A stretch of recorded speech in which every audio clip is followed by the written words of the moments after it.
Good morning.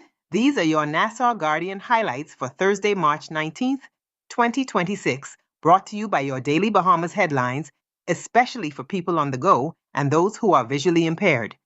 We begin with a front page story where Free National Movement leader Michael Pintard has raised serious concerns in Parliament, claiming that individuals found with fraudulent Bahamian identification documents were also listed on the voter register.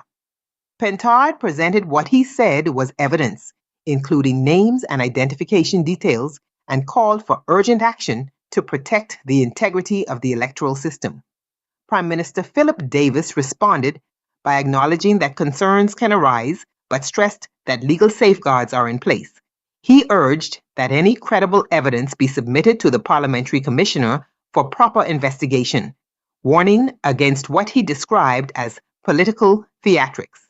The Ministry of Foreign Affairs also advised the public to exercise caution, emphasizing that Bahamian passports are generally issued properly and that any fraud is being actively investigated. In other national news, Deputy Prime Minister Chester Cooper said global tensions, particularly conflict affecting oil-producing regions, are already pushing up fuel, travel, and airline costs. However, he suggested that uncertainty abroad may benefit the Bahamas as more travelers opt for closer destinations. Also making headlines, Housing Minister Keith Bell has called for a review of a firearm case in which a man was fined rather than jailed, arguing that the punishment may not reflect the seriousness of the offense. Meanwhile, an acquitted man is seeking $3 million in damages after spending nearly 2 years in prison for a crime he did not commit.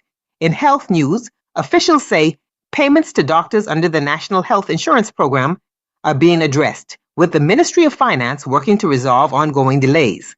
At the same time, concerns continue about overcrowding at Princess Margaret Hospital, with government pointing to plans for expansion and new healthcare facilities.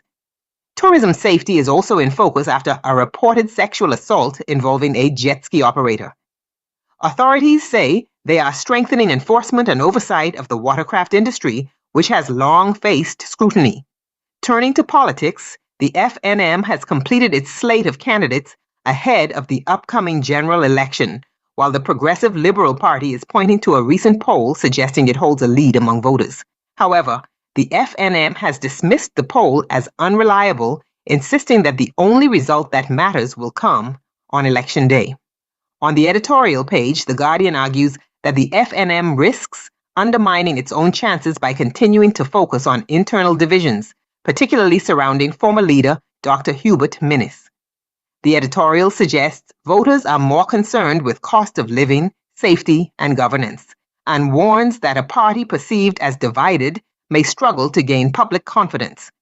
In the letters to the editor, one writer calls for a complete overhaul of the country's financial and legal systems, arguing that current reforms are too fragmented to support a modern economy. Another expresses outrage over the killing of a family dog by a correctional officer, raising broader concerns about accountability and the treatment of animals in society.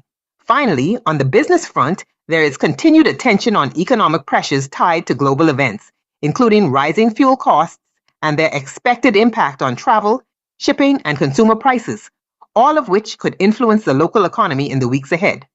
That's your Nassau Guardian highlights for today. For the full stories and much more, be sure to pick up a copy of today's Guardian or visit their website. As we close, remember this: an informed nation is an empowered nation. Thank you for listening. Enjoy your day, be blessed, and be a blessing.